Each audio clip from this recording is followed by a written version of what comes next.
En primer lugar, buenos días a todos los que estáis detrás de la pantalla, de los que intuimos Gabriela y yo que estéis detrás de la pantalla. Daros las gracias por asistir a esta webinar que hemos preparado aquí en ATE. Un primer punto que es que sepáis que la charla, la jornada se está grabando y os la harán llegar junto a la presentación, con lo cual no os tenéis que preocupar en ese sentido. Bueno, el tema a tratar es la reforma laboral.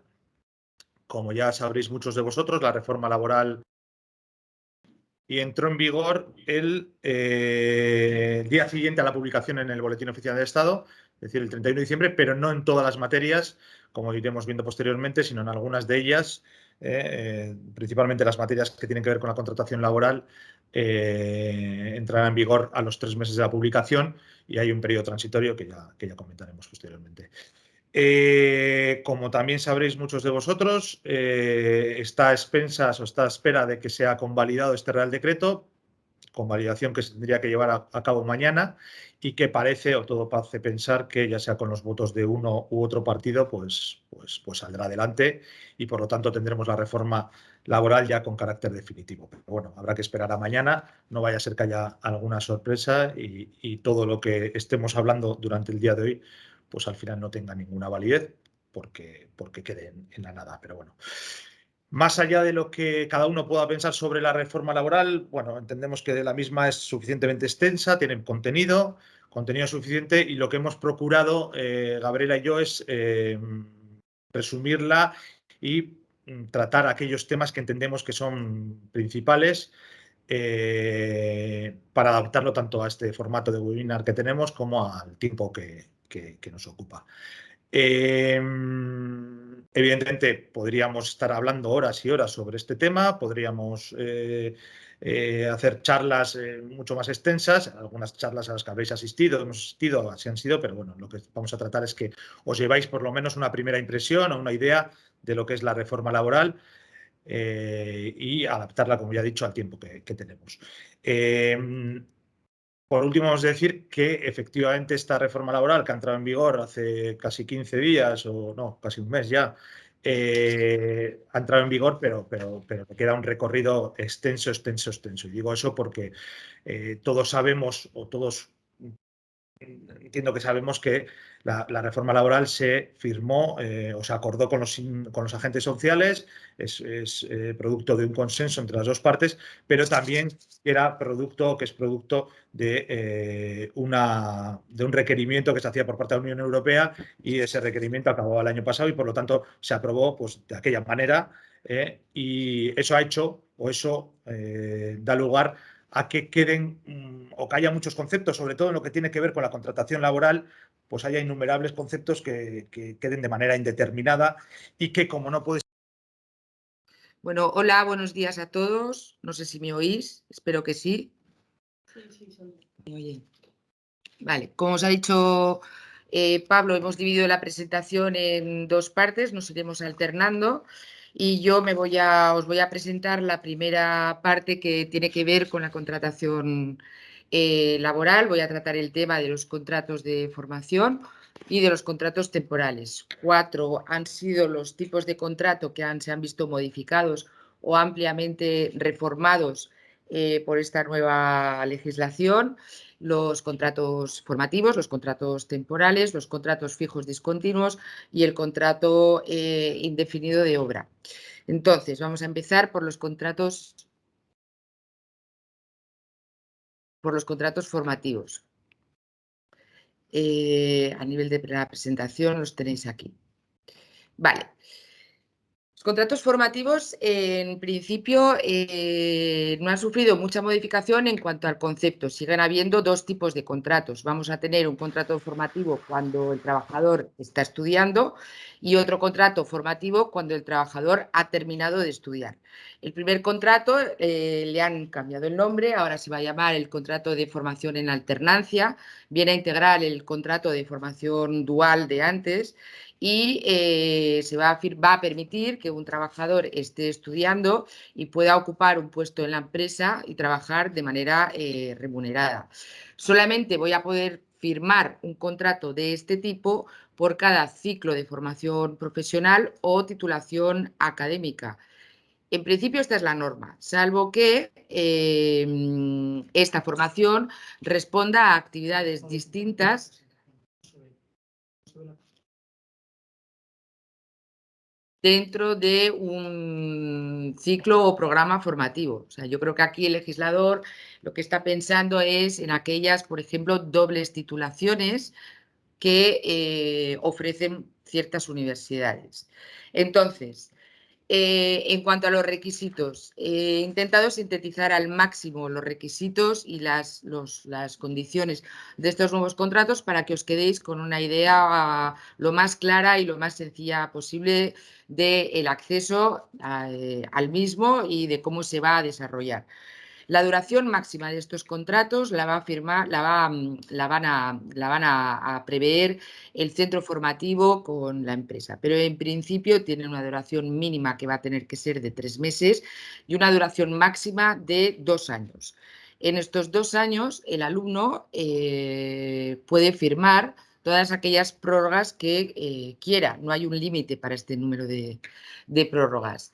¿Qué ocurre? Que estas prórrogas pueden ser dentro de la misma empresa o con diferentes empresas, pero siempre dentro de la duración máxima de estos 2 años.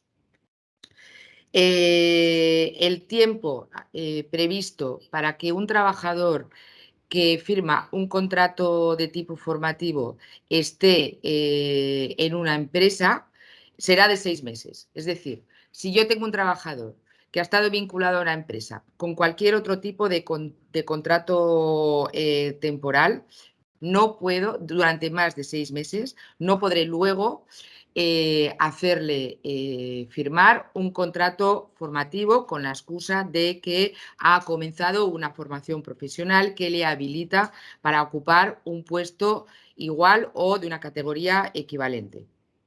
Se pretende así reducir la posibilidad de tener a personas con contratos temporales y que luego, de seguido de estos contratos temporales, en vez de transformarlos en indefinidos, me hagan además un periodo de formación dual o de contrato prácticas dentro de la misma empresa y siempre dentro del mismo puesto o categoría profesional, porque obviamente un trabajador que he tenido vinculado a mi empresa, pero que sigue una formación de una categoría muy superior, pues sí que podré en un momento dado ofrecerle prácticas, ofrecerle un contrato de formación.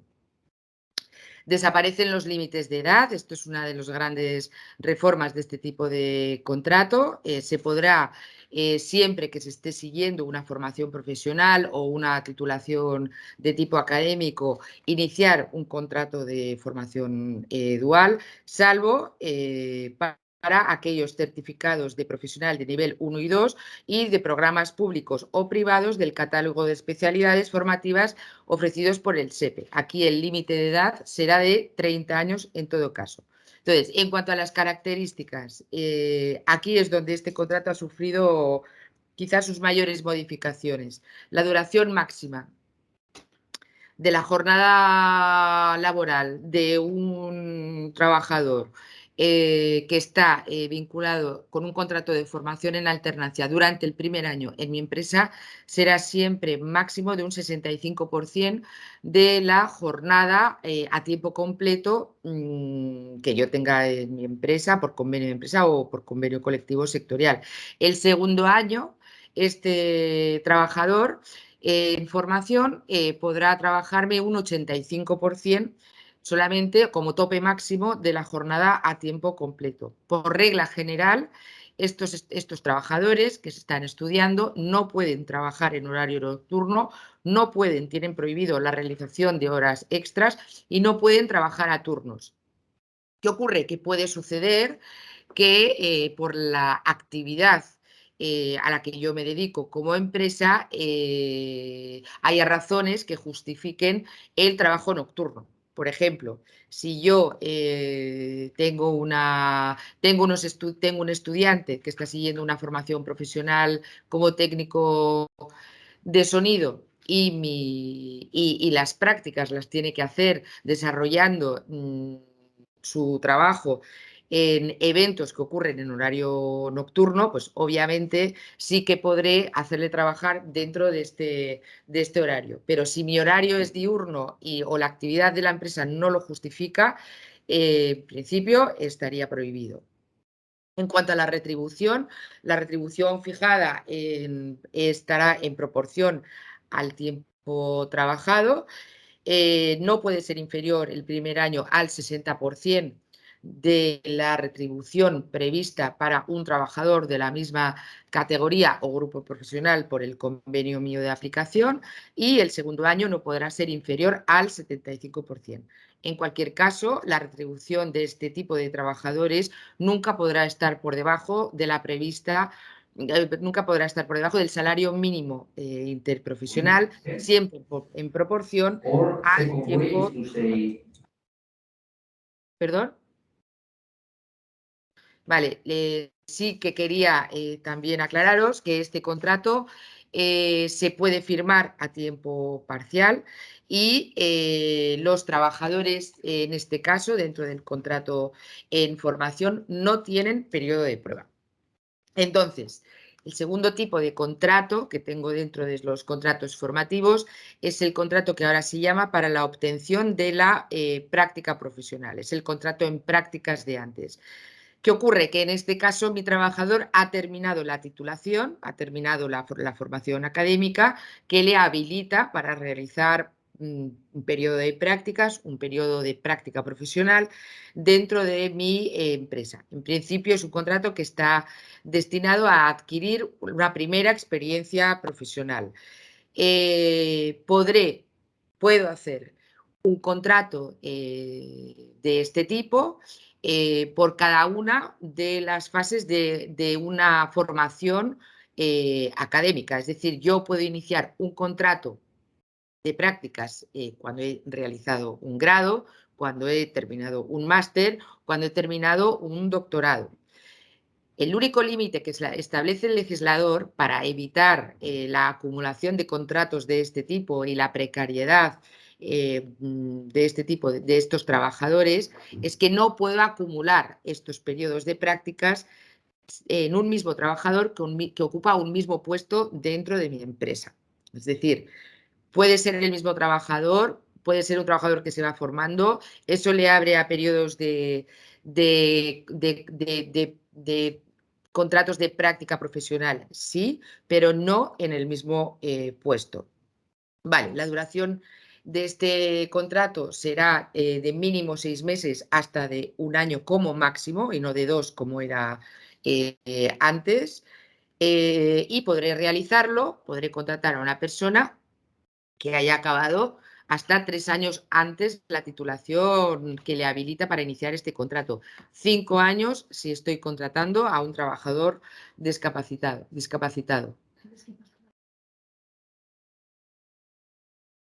Vale, aquí estamos, en la contratación para la práctica profesional. ¿Qué ocurre? Que como para el contrato de formación en alternancia, el legislador me ha establecido un límite para la contratación de este tipo de trabajadores, y es que queda excluido del presente contrato aquellos trabajadores que hayan estado vinculados a mi empresa durante un periodo superior a 3 meses. Es decir, aquí ocurre lo siguiente: como hemos visto que en el contrato de formación en alternancia el periodo mínimo era de 3 meses hasta máximo 2 años, si yo he tenido una persona, un trabajador, con un contrato de formación en alternancia de más de 3 meses vinculado a mi empresa, tengo que mirar si podré luego, de seguido de ello, hacerle un contrato en prácticas, porque la única formación en alternancia que me permite después, de seguido, contratar a esa misma persona con un contrato para la práctica profesional serán las prácticas que sean curriculares. O sea, si el contrato de formación en alternancia eran unas prácticas de tipo curricular, sí que podré de seguido firmar un contrato para la obtención de la práctica profesional. Si las prácticas que ha realizado ese trabajador, ese alumno, no eran curriculares, porque se las buscó él, porque su titulación no preveía prácticas de ese tipo o en ese sector, por lo que sea que fuera, no son prácticas de tipo curricular y ha estado más de 3 meses ya trabajando en mi empresa, luego no puedo iniciar un contrato para la obtención de la práctica profesional. En cuanto a las características, es un contrato que se recoge por escrito.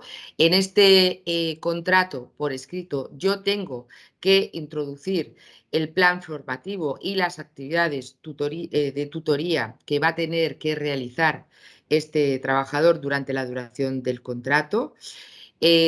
Permanece, como para los contratos de formación, la prohibición de realizar horas extraordinarias y al término de este contrato para la práctica profesional, el trabajador, que ya no es alumno, este trabajador, la empresa tiene que certificar el contenido de la práctica realizada. Esto ya venía de antaño. En cuanto a la retribución, y aquí sí que se introduce una modificación legislativa importante, será la equivalente para cualquier otro trabajador de su misma categoría o grupo profesional. Yo no puedo remunerar por debajo de lo previsto por convenio, y esto desde el primer año, a un trabajador que esté realizando prácticas profesionales en mi empresa. ¿Tiene periodo de prueba? Sí, tiene un periodo de prueba de 1 mes y si después quiero quedarme con este trabajador, lo quiero contratar, este periodo de prueba pues ya se entenderá que está realizado, es decir, el siguiente contrato no incluirá un nuevo periodo de prueba. A nivel de antigüedad, este contrato cuenta dentro de la antigüedad del trabajador a efectos indemnizatorios y a efectos retributivos. Quería también hablar, en relación a estos contratos formativos, del tema de las cotizaciones, puesto que la reforma laboral de este año, del año pasado, del 2021, incluye un nuevo régimen de cotización aplicable para estos contratos, que distingue el modo de cotizar en función de si la base de cotización mensual por contingencias comunes supera o no supera la base mínima mensual de cotización del régimen general. Bueno, en definitiva, estos contratos, si mi base de cotización por contingencias comunes está por debajo de la cantidad de 1.125 por 90 euros, tendrán una cotización única, y todo aquello que supere la cantidad de 1.125 con 90 euros cotizará conforme al régimen general. Estos contratos, cuando entren en vigor, tendrán en su momento las bonificaciones, como venían ahora, como venían siendo hasta ahora, estarán bonificados y tendrán aquellas bonificaciones que estén en vigor a 31 de marzo del 2022. ¿Por qué? Porque hasta esa fecha estamos en un régimen de tipo transitorio. ¿Qué ocurre? Que yo aquellos trabajadores que han firmado previamente un contrato de formación en alternancia antes del 31 de diciembre del 2021 o que lo van a firmar entre el 31 de diciembre del 2021 y el 31 de marzo del 2022, se van a seguir rigiendo por la regulación anterior, a todos los efectos, hasta que terminen su periodo de prácticas o su formación dual. Bueno, de seguido de esto, vamos a entrar en los contratos de duración determinada. Los contratos de duración determinada, los contratos temporales, son los que más, modificaciones han sufrido con esta nueva reforma laboral, puesto que, como todos sabéis, lo que se pretende, una de las directrices que ha dado Europa al gobierno del Estado español, es acabar con la alta tasa de temporalidad que existe en nuestras empresas. El año pasado, en el 2020, el 90% de la contratación realizada en todo el Estado fue de naturaleza temporal. Esto es algo con lo que se tiene que acabar y se tiene que acabar, y el año fijado, uno de los años para reevaluar la tasa de temporalidad y si se han alcanzado estos objetivos fijados por el Gobierno, es el año 2025. Con lo cual, esta pequeña introducción sirve para dejar claro que a partir de ahora los contratos se van a presumir siempre de tipo indefinido. Antes se podían hacer contratos de tipo indefinido, contratos de tipo temporal. En principio, ahora toda la contratación se va a presumir indefinida, simplemente se establecen ciertas excepciones o circunstancias que van a permitir a la empresa recurrir a contratos de tipo temporal y de duración determinada. Desaparece el contrato de obra de la legislación, ya no van a existir más contratos de obra y, por otro lado, se establecen una serie de límites que acotan y que van a dificultar para el empleador recurrir a este tipo de contratación, como son el expresar la causa de la temporalidad en los contratos. Los contratos de duración determinada tienen que expresar en el contenido, en el objeto del contrato, la causa que habilita a la empresa a recurrir a este tipo de contratación, las circunstancias concretas de esa empresa que justifican que recurre a este tipo de contratación, y lo tiene que vincular a la duración del mismo. No vale con poner que el contrato va a tener una duración indeterminada hasta que se termine una campaña, hasta que se termine algún evento. Voy a tener que prever la duración de este evento, voy a tener que determinar el número de meses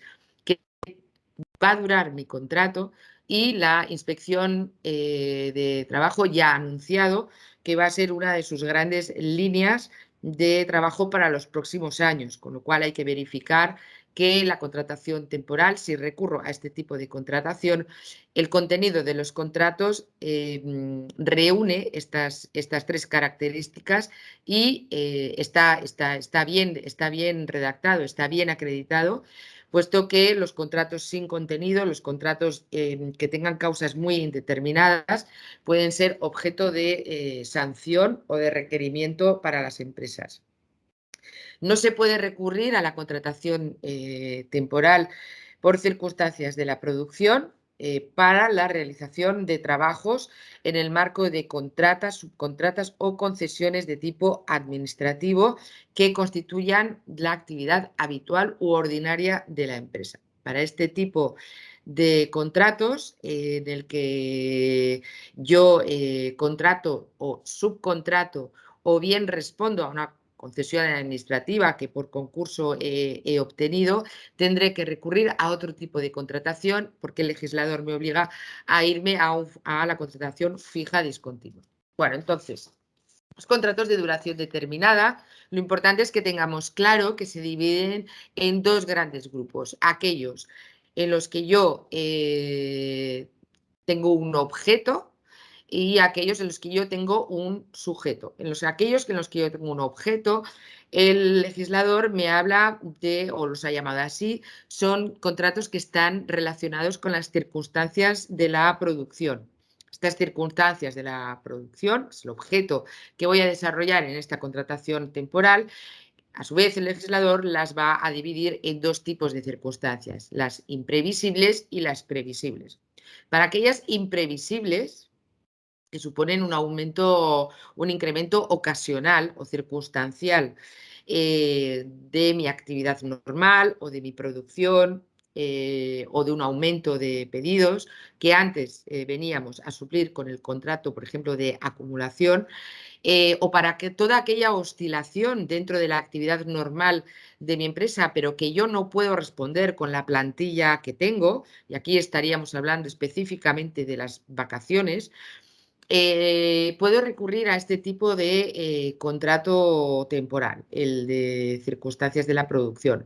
Su duración máxima va a ser de 6 meses. La legislación prevé que en el futuro se pueda prorrogar esta duración de 6 meses hasta un año, pero por convenio. ¿Qué ocurre? Que a día de hoy no tenemos ningún convenio que prorrogue estos contratos, con lo cual la duración máxima queda topada a 6 meses. Perdón.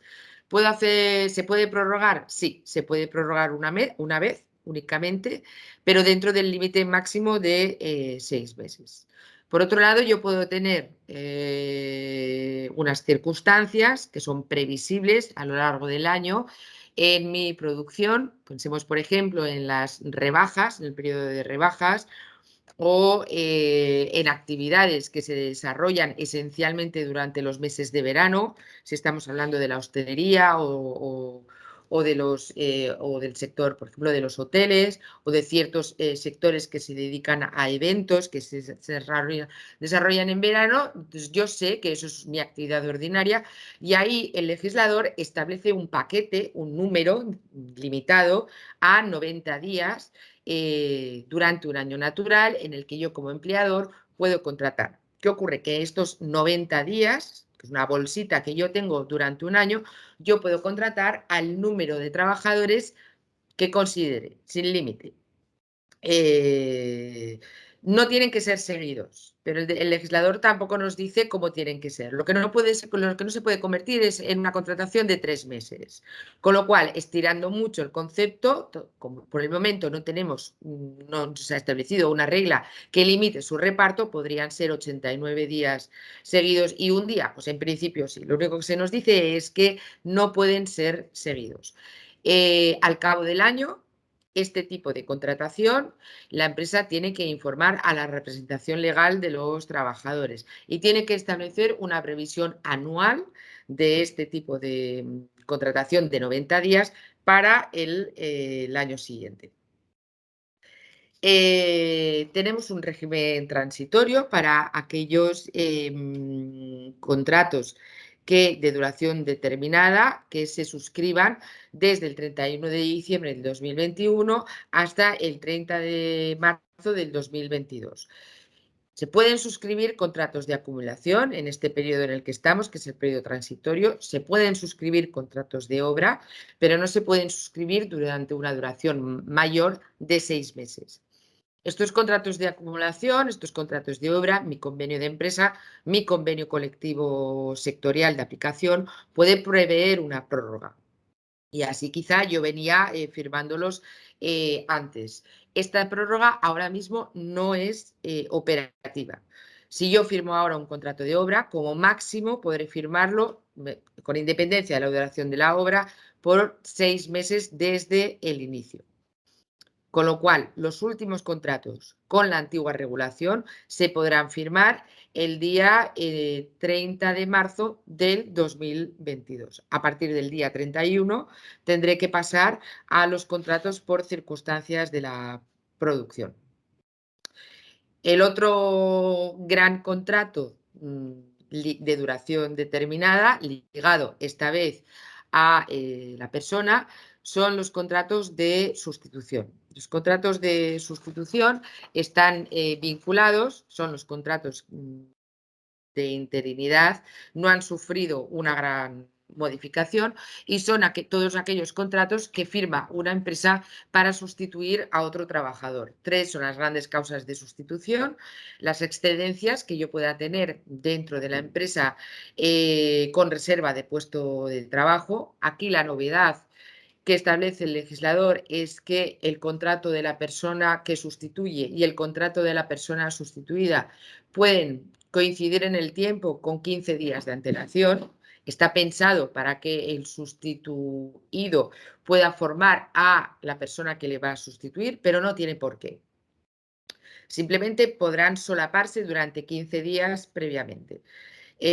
Puedo firmar contratos de sustitución para completar jornadas reducidas por cualquier motivo que ampare la ley, bien sea legal o convencionalmente. Se tiene que identificar, en todo caso, la persona sustituida parcialmente y la causa de la sustitución, y puedo utilizar este contrato para la cobertura de un puesto mientras realizo un proceso de selección con el que cubrir definitivamente una vacante que haya quedado en mi empresa. En este caso, el contrato de sustitución está limitado a una duración máxima de 3 meses. Esta duración máxima de 3 meses no se aplica a las administraciones públicas. Las administraciones públicas sí que pueden utilizar el contrato de sustitución durante todo el tiempo en el que esa vacante quede por cubrir o mientras convocan las oposiciones o el concurso para cubrir dicha plaza. En materia de cotización se introduce aquí también una reforma importante, y es que el legislador viene a penalizar de alguna manera a las empresas que recurran de manera constante, de manera habitual a la contratación de tipo temporal. Con lo cual, los contratos de duración determinada que tengan una duración inferior a 30 días tienen a la finalización del mismo una cotización adicional a cargo del empresario que se calculará multiplicando por 3 la cuota resultante de aplicar a la base mínima diaria de cotización del grupo 8 del régimen general de la Seguridad Social para contingencias comunes. Bueno, en definitiva, hoy en día, esto que os acabo de comentar viene cuantificado en unos 26,6 euros por contrato. Es decir, por contrato que yo doy de baja, tendré que abonar además estos 26,6 euros.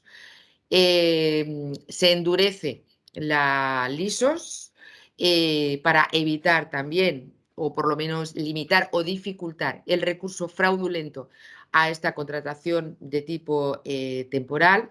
Las sanciones ya no van a ser por empresa, van a ser por trabajador. La sanción mínima por la utilización fraudulenta de la contratación de tipo temporal va a ser de 1.000 euros, pudiendo llegar hasta 10.000 euros en su forma más grave por trabajador, por cada trabajador que la inspección detecte que ha sido contratado de forma determinada, cuando lo que se justificaba por el tipo de contrato era una contratación de tipo indefinida.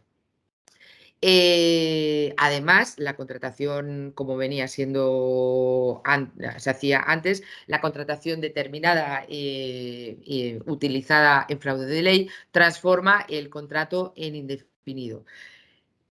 Nuevas reglas se establecen, y con esto ya termino con los contratos de duración determinada, para la concatenación de los contratos. Vale, la concatenación de los contratos va a tener dos tipos o dos grandes líneas de concatenación. La concatenación por persona y la introducción de un nuevo modelo de concatenación que es por puesto. Entonces, la concatenación por persona ya la veníamos aplicando en las empresas, se reduce el tiempo previsto para que un contrato se transforme, para que un trabajador se transforme en indefinido. Ya no van a ser 24 meses en un periodo de 30, sino 18 meses en un arco temporal de 24 meses. ¿Cómo voy a concatenar? Bueno, las reglas para calcular la concatenación sigue vigente la doctrina jurisprudencial en relación a lo que se considera la unidad del vínculo contractual, es decir, que una persona que tiene parones entre contrato y contrato entre 4, 6, los jueces no han querido determinar un tiempo específico, pero vamos a considerar unos 4 meses como mínimo hasta 6, entiendo que esos contratos se pueden concatenar. El legislador establece una cuña aquí para poder agilizar la implementación de esta reforma, y yo voy a empezar a contar para concatenar contratos el contrato que el trabajador tuviera vigente en el momento de la entrada en vigor de esta reforma. Es decir, que me olvido de los contratos anteriores, pero sí que tengo que empezar a contar para la concatenación de contratos el contrato que un trabajador con un contrato temporal tuviera vigente a 31 de diciembre del 2021. Y a partir de ahí tengo que empezar a contar 18 meses de contratación temporal dentro de un arco temporal de 2 años. La gran novedad, la concatenación por puesto. el legislador viene aquí a implementar dentro del Estatuto de los Trabajadores, a dejar regulado la amplia doctrina que existe sobre las necesidades estructurales de las empresas cubiertas con trabajadores de tipo temporal, que es precisamente una de las grandes líneas que se pretende eliminar o por lo menos dificultar grandemente. Los puestos de trabajo que han venido siendo cubiertos con contratos de tipo temporal durante más de 18 meses, en un arco temporal de 24, se van a convertir en indefinidos. ¿Y quién lo va a ocupar? Pues aquel trabajador, con independencia de la antigüedad que tenga, que estuviera en ese puesto de trabajo cuando ese puesto de trabajo alcanza los 18 meses más un día. Por ejemplo, si yo hace más de 18 meses que vengo cubriendo, por ejemplo, turnos de puestos de fines de semana, con trabajadores de tipo temporal, aunque estos trabajadores vayan rotando y no sea el mismo, no me hayan concatenado contratos, no haya una concatenación en el propio trabajador, sí que ese puesto, la administración, la inspección va a entender que es un puesto estructural y el que se lo queda es aquel trabajador que estuviera sentado a 18 meses más un día. Bueno, con esto yo creo que he tocado prácticamente ya todo, lo que tiene que ver con la contratación determinada, y ahora Pablo os va a hablar de la contratación del fijo discontinuo y de los contratos indefinidos de obra. Bien, como decía Gabriela, hay otros dos contratos que se han visto de alguna manera modificados por esta reforma en esa afectación a la contratación laboral. Uno es el contrato fijo de discontinuo y el otro es el contrato indefinido adscrito de obra, que es una nueva modalidad, aunque verdaderamente lo que viene a ser es una adaptación del contrato anterior de fijo de obra, que ya tenía algunos convenios. En cuanto al contrato fijo de obra, en cuanto al contrato fijo discontinuo, pues parece ser que el contrato fijo discontinuo, así se viene entendiendo por algunos especialistas en la materia, que quiere ser el contrato que de alguna manera abarque toda o aglutine toda aquella contratación temporal que no se puede hacer mediante los contratos temporales. Aquellas circunstancias que se dan en contratos temporales y que de alguna forma no van a poder ser llevadas a cabo por esas contrataciones temporales que de alguna manera ya hemos visto que están plenamente limitadas o muy limitadas. Este contrato fijo discontinuo ha sufrido modificaciones que veremos ahora que tienen gran relevancia. En principio, el contrato fijo discontinuo se va a poder utilizar para la realización de trabajos de naturaleza estacional o vinculados a actividades productivas de temporada. Básicamente lo que ya se venía produciendo, la recogida de la guindilla o un bar en una estación de esquí. Es decir, temporadas o naturaleza estacional. Pero ahora además se añade lo siguiente, dice que para el desarrollo también, es decir, podrá utilizarse para el desarrollo de aquellos que no tengan dicha naturaleza, pero que siendo de prestación intermitente, tengan periodos de ejecución ciertos, ya sea determinados o indeterminados. Veremos, como ya he dicho al principio, veremos cómo este punto o estos conceptos que de alguna manera quedan un poco indefinidos, son los juzgados los que van a ir diciéndonos cuál es el camino a llevar. Vuelvo a reseñar que parece ser que es el contrato que de alguna manera quiere aglutinar ciertas circunstancias que no se pueden llevar a cabo mediante contratos temporales, y veremos después cómo los juzgados van permitiendo o no permitiendo estas circunstancias.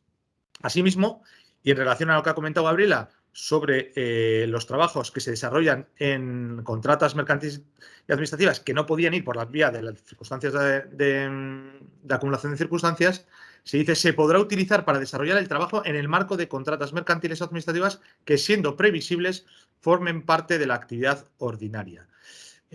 Parece ser que si yo al final realizo una actividad, pueda ser un comedor, que sea una concesión administrativa o cualquier concesión de ese estilo, tendré que ir siempre por este tipo de contrato y no por un contrato temporal como pudiera llevarse a cabo anteriormente. En este punto es importante reseñar un apunte que hace en la normativa, y es que dice que en este caso los periodos de inactividad solo podrán producirse como plazos de espera entre la recolocación entre subcontrataciones, siendo ese plazo de espera como máximo de 3 meses, salvo que el convenio marque otra cuestión. En caso de que se supere ese plazo de 3 meses, la empresa deberá tomar las medidas ya sean coyunturales o estructurales necesarias para dar solución a ese plazo o a ese alargamiento del plazo de 3 meses. Por último, además, también se va a poder celebrar este contrato fijo discontinuo entre una empresa de trabajo temporal y una empresa contratada para ser cedida a la empresa usuaria. Esto también es una novedad que introduce esta reforma laboral. El contrato fijo discontinuo se formalizará por escrito. El contrato fijo discontinuo reflejará en el mismo los elementos esenciales de la actividad laboral, ya sea la duración, la jornada de trabajo, es decir, aquellas circunstancias que después van a marcar el desarrollo de la relación laboral. Mediante convenio colectivo o acuerdo de empresa se van a fijar los criterios del llamamiento. Esos criterios que se puedan fijar, desde luego, tienen que tener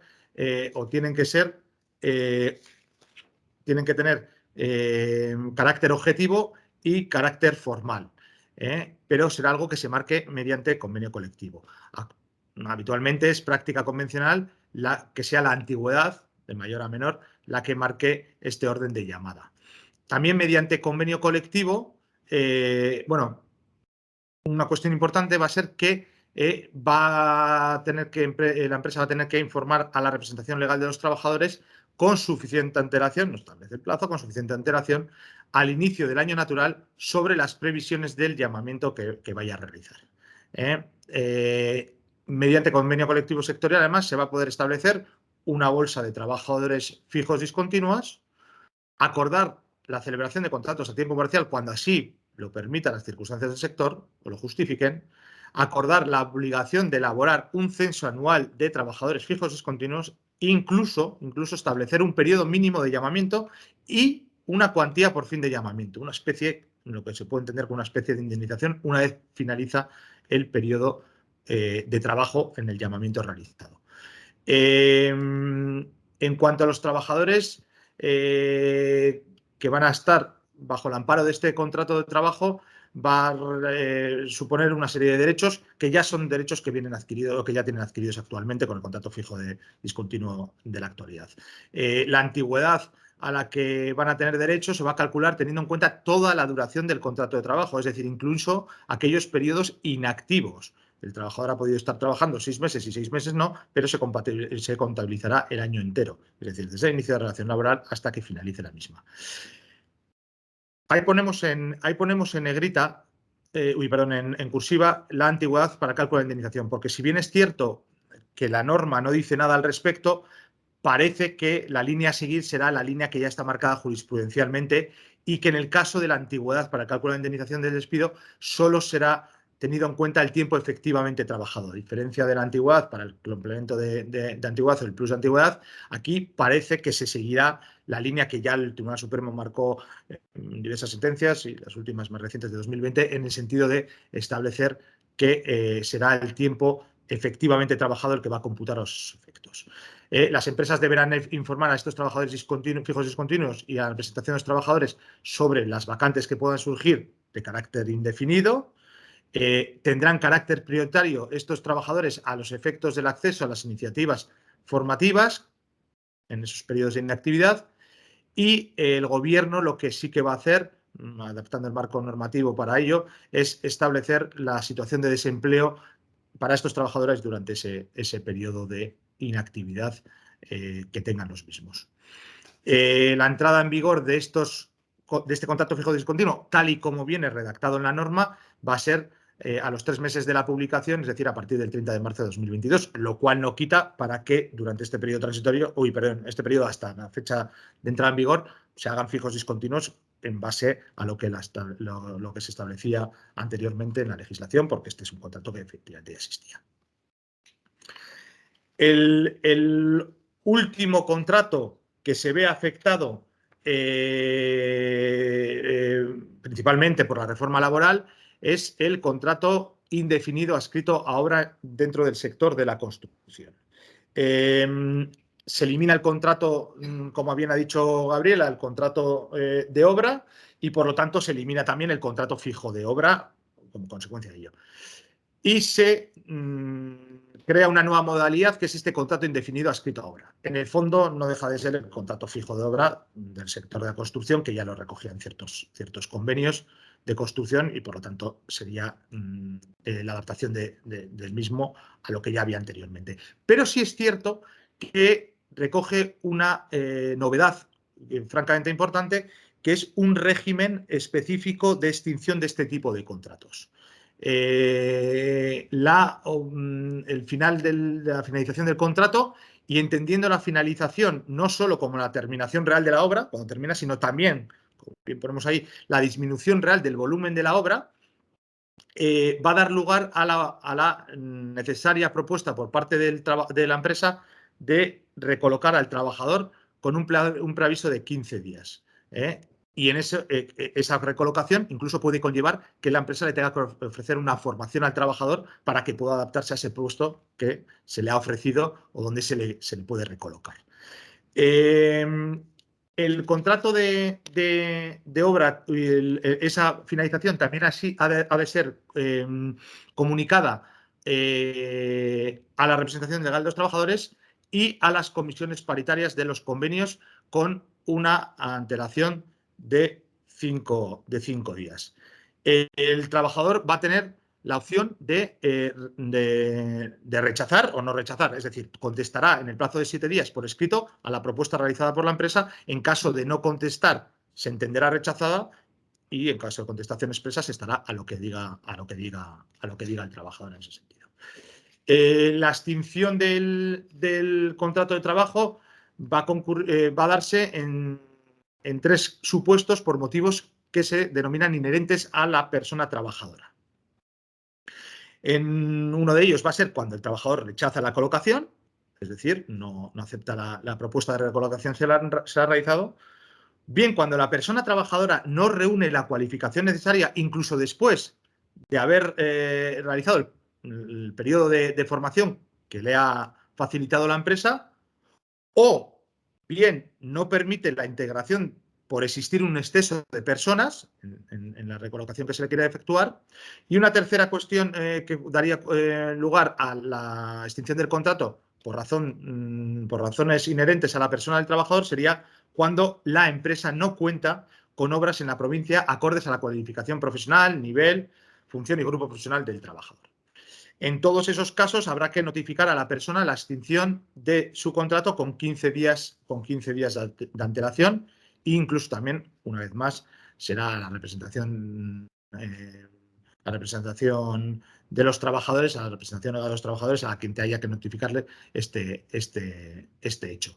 En esos casos, es decir, en los 3 casos que hemos comentado, cuando se produce esa extinción por razones inherentes a la persona del trabajador, va a haber una indemnización. Actualmente en algunos convenios ya se recogía una indemnización, pero en este caso está fijada ya mediante esta reforma laboral una indemnización que va a ser de 7 días, del 7% de los conceptos salariales establecidos en las tablas del convenio de aplicación y devengados durante toda la vigencia del contrato. Es decir, si un trabajador ha estado 4 años trabajando y eso ha supuesto que haya devengado a razón de 25.000 euros, por poner un ejemplo, durante toda la relación laboral, pues será el 7% de toda la cuantía que ha devengado durante ese periodo. Y estas serían las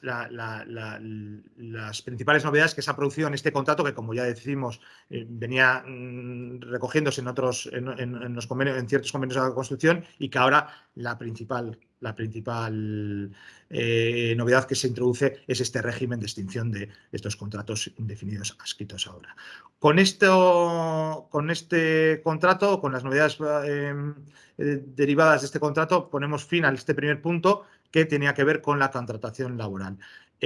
Ahora mi compañera Gabriela va a pasar a hablar de las novedades que en materia de negociación colectiva se han introducido mediante la reforma del 2021.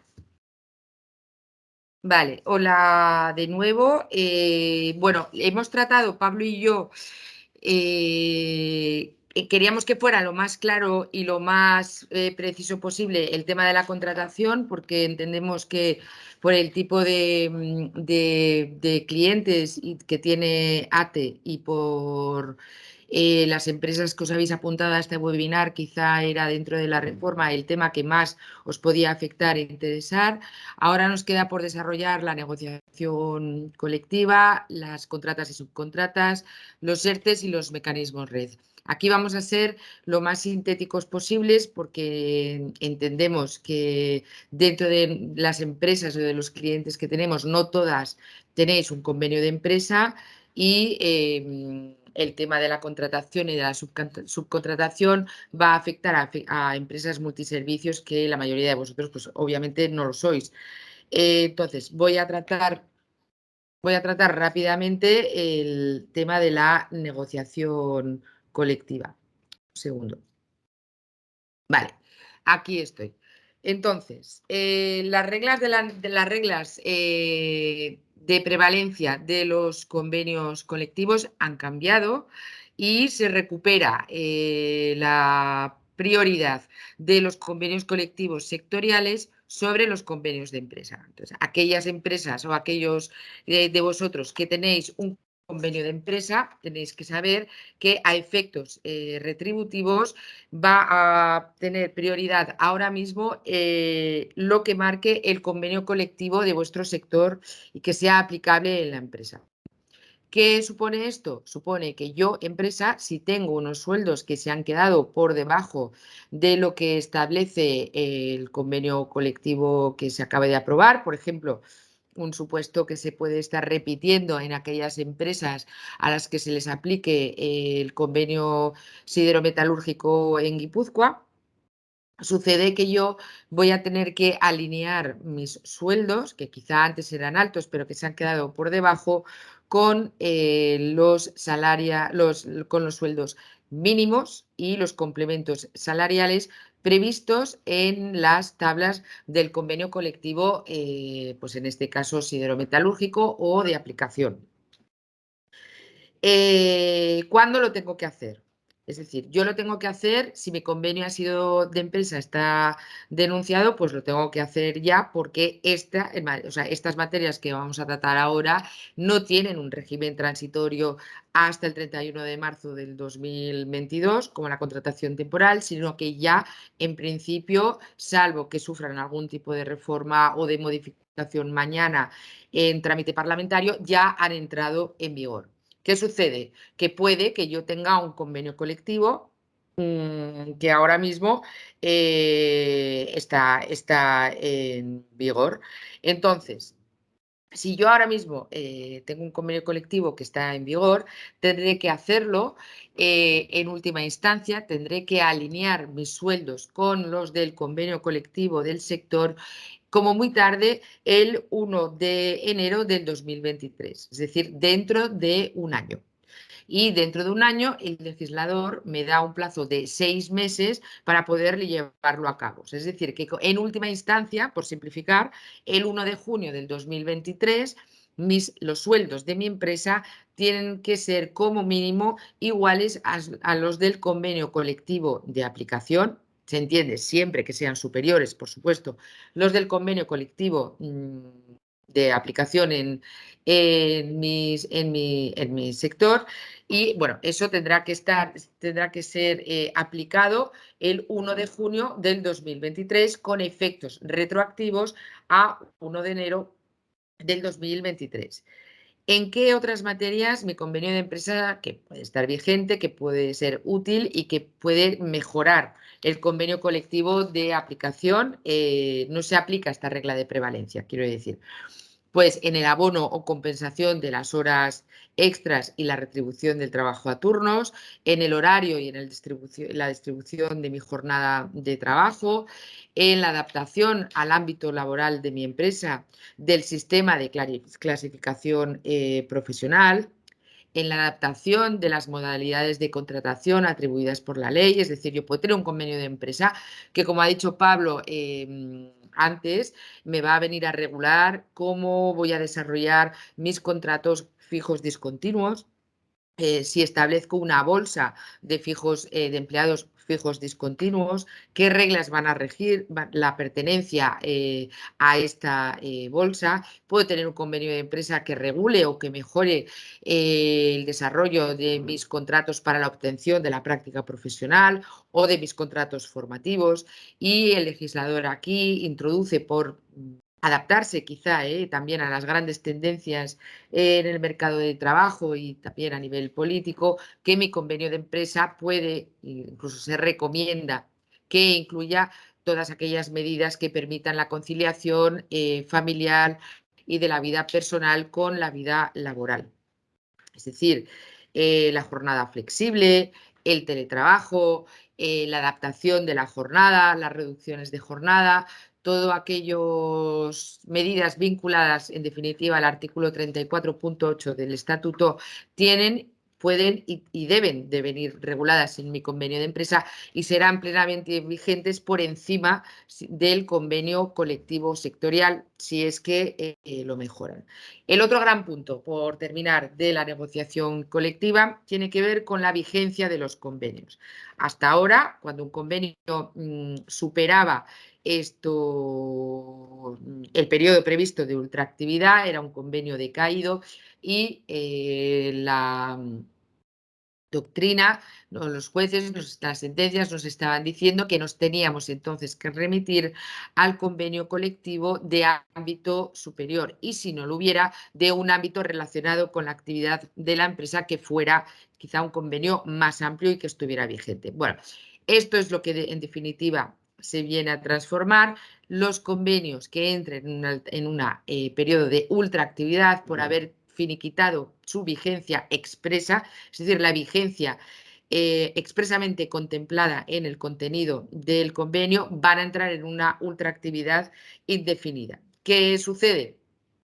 Que en esta duración, que no va a tener fin, el legislador prevé el recurso a un mecanismo de mediación, porque yo estoy obligado a entrar en un periodo de negociación con la finalidad de firmar un nuevo convenio, y simplemente el legislador me obliga a recurrir a mecanismos de mediación. En Euskadi estamos hablando del preco, tengo que ir a un preco al cabo de un año si no he llegado a ningún tipo de acuerdo. Puedo recurrir a mecanismos de arbitraje que en Euskadi también están previstos dentro del preco si las partes lo acuerdan de manera expresa.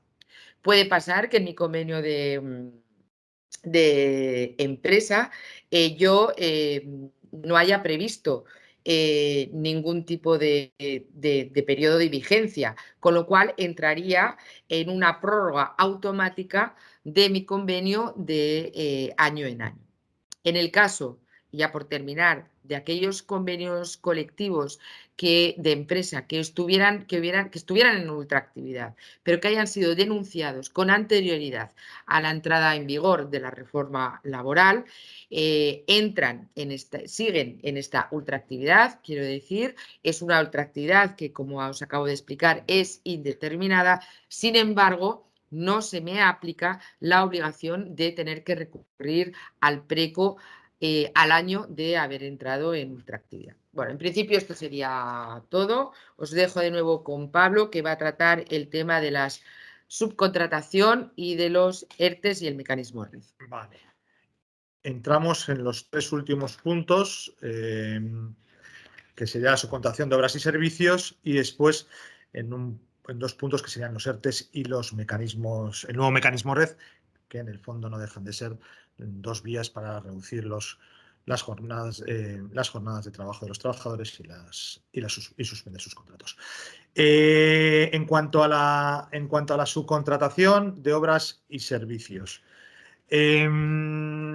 ¿cuál es la principal novedad? Pues se nos dice ya en la exposición de motivos de la norma que lo que se va a pretender, desde luego, es la modernización de la contratación y subcontratación de empresas.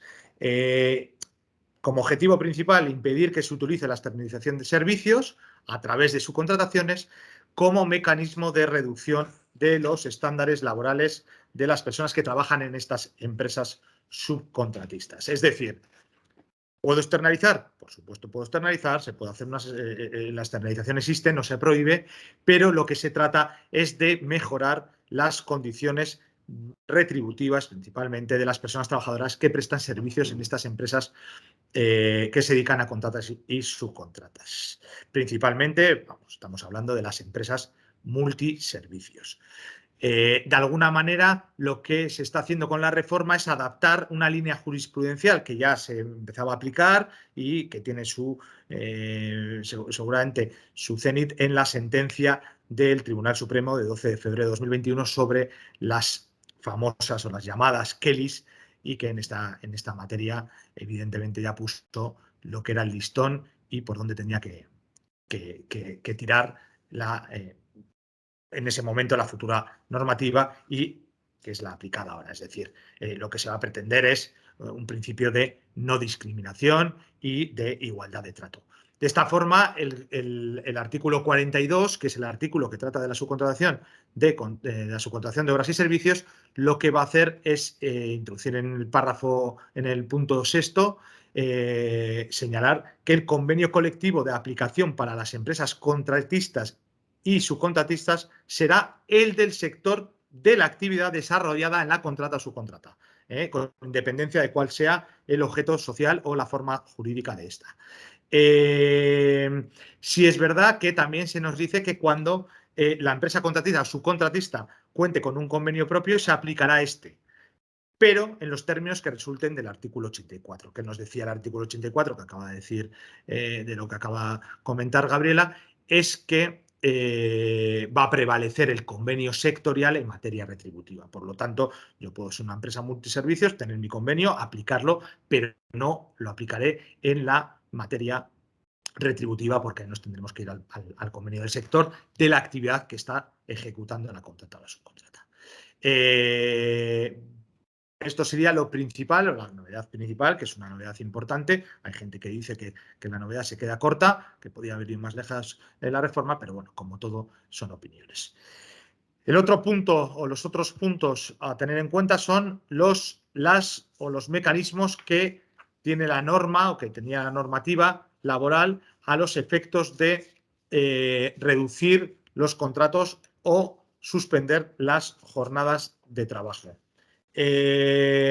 Actualmente en la legislación española, en la legislación laboral española existía los ERTES, todos conocemos ya los ERTES, a raíz de la pandemia todos tenemos conocimiento, son esos expedientes de regulación temporal de empleo, y nos introduce en la reforma un nuevo mecanismo, que es el mecanismo red de flexibilidad y estabilización de empleo. En cuanto a los ERTES, verdaderamente no hay mucha novedad. Lo que se ha pretendido con la reforma es consolidar aquellos aspectos que de alguna manera la regulación que se había venido produciendo en los ERTES durante el periodo COVID, esos aspectos favorables de esas regulaciones, consolidarlos en la regulación genérica sobre esta materia.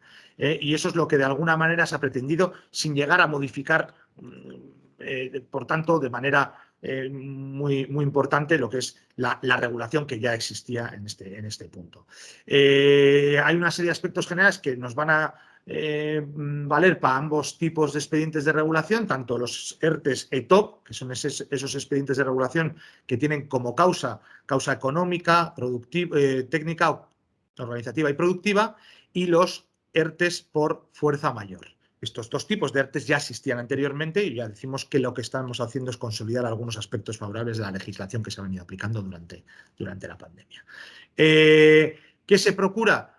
Pues vamos a procurar que, si es viable, se vaya a una reducción de jornada frente a una suspensión de los contratos. Es decir, cuanto menos afectación tenga el trabajador, mejor. La reducción de la jornada sigue siendo la misma, es entre el 10% y el 70%, 10 mínimo, máximo un 70% de reducción. La aplicación del ERTE, durante la aplicación del expediente de regulación, se va a poder desafectar y afectar a los trabajadores en unas circunstancias que se vayan produciendo en la causa que motivó el expediente de regulación de empleo.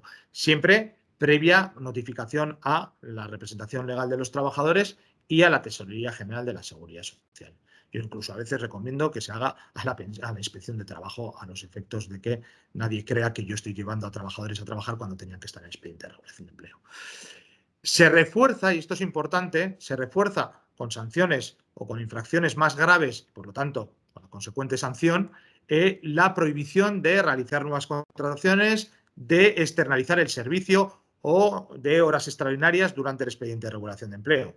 Parece que tiene su lógica, pero hay veces que se dan estas circunstancias. Bien es cierto que se excepciona esto para los contratos formativos y si las personas afectadas por ERTE no pueden atender las tareas por formación, capacitación u otras razones objetivas y justificadas previa información a RLT. Es decir, si al final yo tengo un puesto de trabajo que por lo que sea o unas tareas que realizar que no pueden ser desarrolladas por las personas que están en expediente de regulación de empleo, pues parece que es una excepción a la posibilidad de o a la prohibición de contratar. Va a mantenerse ese aspecto favorable, vamos a decir, sobre las exoneraciones de cotización de la seguridad social que se han venido aplicando en los expedientes de regulación del COVID y siempre condicionadas a dos cuestiones principalmente. Una, acciones formativas para las personas afectadas, es decir, me voy a exonerar, pero voy a realizar acciones formativas. Y dos, se va a aplicar la cláusula o el mantenimiento de empleo, lo que ahora viene siendo la cláusula de mantenimiento de empleo durante 6 meses. Sí que hay una variación importante frente a lo que se viene aplicando o se ha aplicado durante los expedientes COVID y que de alguna manera la Dirección General de Trabajo clarificó en su momento, que era que el no cumplimiento de este mantenimiento de empleo, de esta cláusula de mantenimiento de empleo de 6 años, iba a conllevar la devolución de la totalidad de las exoneraciones. Aquí sí que lo matiza y desde luego lo limita, algo que parece más coherente, y dice que en el caso de que la empresa incumpla la cláusula de mantenimiento de empleo, va a verse obligada a devolver únicamente las exoneraciones del trabajador cuyo contrato se ha extinguido o ha sido despedido. Si nos vamos a algo más específico, que serían los ERTES de causa de TOP, los ERTES por causa económica, técnica o organizativa productiva, las principales novedades va a ser el acortamiento de algún plazo en la tramitación para hacerlo más ágil, más rápido el procedimiento. De esta forma, las empresas de menos 50 trabajadores se va a reducir el plazo el periodo de consultas de 15 a 7 días y el plazo máximo para la constitución de la comisión representativa también se reduce a 5 días en el caso de que haya representación legal de los trabajadores y a 10 días en el caso de que no la haya. Y la otra novedad importante que ya se viene aplicando otra vez, vuelvo a repetirme en este sentido, en los expedientes de regulación de empleo de causa COVID, es la posibilidad de la prórroga de los ERTES por estas causas empresariales. Anteriormente, aquellos que habéis tenido que en algún momento dado, ya sea en la crisis anterior de 2008 o posteriormente, aplicar un expediente de regulación de empleo, ya sabéis que, o ya sabríais que no cabía la prórroga, era iniciar un nuevo periodo de consultas. Bueno, de alguna manera se permite la prórroga. Bien, es cierto que tampoco se establece muy bien qué pasos habría que hacer en esa prórroga, salvo el decir que se propondrá y se negociará con la representación de los trabajadores en un periodo de consultas que durará 5 días y que la empresa deberá comunicar su decisión a la autoridad laboral en el plazo de 7 días. Las exoneraciones de las que estábamos hablando en seguridad social serán de un 20% de la aportación empresarial por contingencias comunes y por conceptos de recaudación conjunta. En cuanto a los ERTES de fuerza mayor, pues tampoco sufren gran variación. Sí es verdad que se va a incorporar al artículo 47, que es el que regula esta materia, todos lo desarrollado en el Real Decreto 1483/2012, que es el decreto que desarrolla los expedientes de regulación de empleo, y eso se va a incorporar a la norma. De tal forma que ahí quedará claro que hay que hacer una solicitud a la autoridad laboral, en esa solicitud habrá que aportar los medios de prueba, que la solicitud y la autoridad laboral solicitará de la Inspección de Trabajo el informe preceptivo y que en el plazo de 5 días habrá una resolución por parte de la autoridad laboral y los efectos serán siempre desde la fecha del hecho causante de que se ha producido esa fuerza mayor, ya sea una inundación, ya sea un incendio, ya sea lo que sea. Las exenciones en este caso van a ser del 90%. O sea, unas exenciones o unas exoneraciones fuertes en este sentido. Por último, y como gran novedad en esta materia de vías para poder reducir los contratos de trabajo o suspender estas jornadas de trabajo, se instaura un nuevo mecanismo que se llama mecanismo red. Es una nueva vía que establece, en este caso, la reforma para la reducción de la jornada o la suspensión de los contratos de trabajo. Esta vía va a poder darse ante situaciones macroeconómicas o sectoriales excepcionales, y es un mecanismo es tan excepcional que desde luego va a estar condicionado a la previa activación por parte del gobierno. Es decir, va a ser el gobierno el que va a entender que este mecanismo va a poder ser activado o no activado por parte de las empresas. Son dos las modalidades que se prevén para este mecanismo. La modalidad cíclica es cuando se va a apreciar una coyuntura macroeconómica general que aconseje la adopción de instrumentos adicionales de estabilización y va a tener una duración máxima de 1 año. Y la sectorial, esto va a afectar a los sectores, cuando un determinado sector de actividad se aprecien cambios permanentes que generen necesidades de recualificación y de transición profesional. La duración máxima en este segundo caso va a ser de 1 año con la posibilidad de prórrogas por 6 meses cada una. En ambos casos, el procedimiento va a ser muy parecido una vez de que la empresa, y activado por parte del gobierno, haga o quiera hacer uso del mismo. El procedimiento va a ser muy parecido, con ciertas particularidades, a los expedientes de regulación de empleo. No me voy a extender en eso. Otra vez, como pasa en los expedientes de regulación de empleo, se va a priorizar la reducción frente a la suspensión, se va a poder afectar y desafectar, y sí que va a haber unas exoneraciones de cuotas que en la modalidad cíclica serán del 60% durante el primer cuatrimestre, 30% durante el segundo y 20% durante el tercero, otra vez mantenimiento de empleo de 6 meses, y en la modalidad sectorial de 40%, siempre que se realicen esas acciones formativas y también haya ese compromiso de mantenimiento de empleo. En este sentido, los trabajadores que se vean afectados por este mecanismo red en concreto sí que van a jugar con unas reglas diferentes a las de un ERTE. De esta manera, habrá una prestación específica de mecanismo red. En ese caso, se prevé que la protección sea del 70% de la base reguladora. Ya sabemos que en la prestación de desempleo es del 70% durante los 6 primeros meses y a partir de entonces del 50%. Aquí se va a mantener lo que se está haciendo con los ERTES COVID y por lo tanto se va a mantener el 70% de la base reguladora durante toda medida.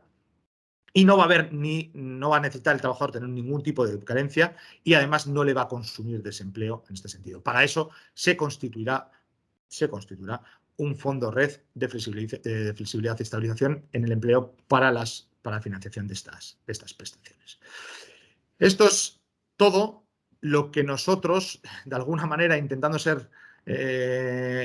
resumir lo que hemos podido, hemos considerado que es principal en esta materia. Tal y como he dicho al principio de todo, entendemos que esto no es más que el inicio de la reforma laboral. Y cuando digo el inicio es que esto va a tener el recorrido que principalmente los trabajadores vayan queriendo a futuro y que los jueces vayan marcando. Es decir, al final aquí, como ya he comentado, hay muchísimos conceptos, innumerables conceptos que han quedado de manera indeterminada y que no va a ser otro que los jueces los que vayan determinando o definiendo estas cuestiones, sobre todo en materia de contratación laboral, que veremos como conceptos que de alguna manera pueden dar origen a muchísima conflictividad, oscilación temporal. Nos hablan de conceptos que después van a ser los juzgados, evidentemente, como no puede ser de otra manera, los que vayan a ir definiendo. En principio nos hemos pasado del tiempo y supongo que no sé si hay algún tipo de pregunta que por el chat podamos ver y podemos hacer, y si no, dejaríamos todas las preguntas para que nos podáis hacer. Ahí os ponemos nuestros correos y ya sabemos que de alguna manera no sé. Vale, bueno. Sí, bueno, se va a sentar aquí también Gabriela porque igual va a ser mucho más operativo. Y vamos a intentar de alguna manera dar respuesta a algunas preguntas porque ya digo que por tiempo igual nos estamos quedando ya, nos hemos pasado el tiempo. Vemos una pregunta que dice... Vale. En los nuevos contratos por circunstancias de la producción, por causas previsibles, el límite de 90 contratos es para el conjunto de la empresa. Es decir, el tope de jornadas y duración de este tipo de contratos será de 90 contratos de un día de duración para cada año natural. Sí. Sí, esta es una pregunta que viene todo, la verdad es que es bastante continua en este nuevo modelo de contratación porque la norma no es del todo clara. Una empresa tiene 90 días. Es 90 días por empresa, no por trabajador. ¿Qué quiere decir? Que en este plazo de 90 días yo puedo contratar al número de trabajadores que estime necesario. Entonces, sí, por responder a la pregunta, sí, sería de 90 contratos de una duración por cada año natural. A ver, en principio parece que lo que se está pretendiendo es dar, como ha dicho antes Gabriela, dar respuesta a periodos como puedan ser el periodo de rebajas o en hostelería, lo que pudiera ser pues una semana grande aquí en San Sebastián, es decir, que yo tenga 90 días de unos periodos muy determinados, en los cuales además en cada uno de los días yo puedo coger a tantas personas como yo considere oportunas. Y eso es lo que parece que al final se va a pretender con este tipo de contrato. A ver, otra pregunta. Buenos días. Para la concatenación de contratos ya no se rige la doctrina jurisprudencial de unos meses de no actividad. Quiero decir, si hay un contrato eventual de 2 meses y luego al año natural siguiente le hago otro de 3 meses, esto ahora sería concatenación de contratos. A ver, es lo que he intentado explicar cuando hacía la presentación. La reforma no altera la vigencia de la doctrina sobre la materia, sobre la unidad del vínculo contractual.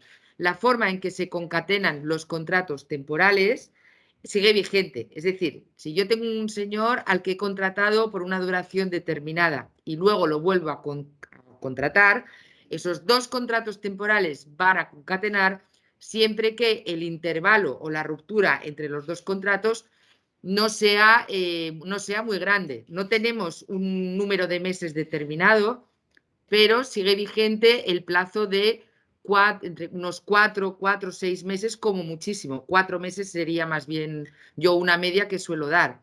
Entonces, si yo contrato a la misma persona a los 4 meses o en un tiempo inferior a 4 meses, esos contratos concatenan para sumar 18 dentro de un arco temporal de 2 años. Eso sería. Entonces, por responder a la pregunta, quiero decir, si hay un contrato eventual de 2 meses y luego al año natural siguiente le hago otro de 3, hombre, si contrato a una persona 2 meses y le vuelvo a contratar dentro de un año, pues no, esos 2 contratos no se van a concatenar, porque ha pasado entre ellos demasiado tiempo. No hay más preguntas, ¿no? Ay, ¿dónde me he ido?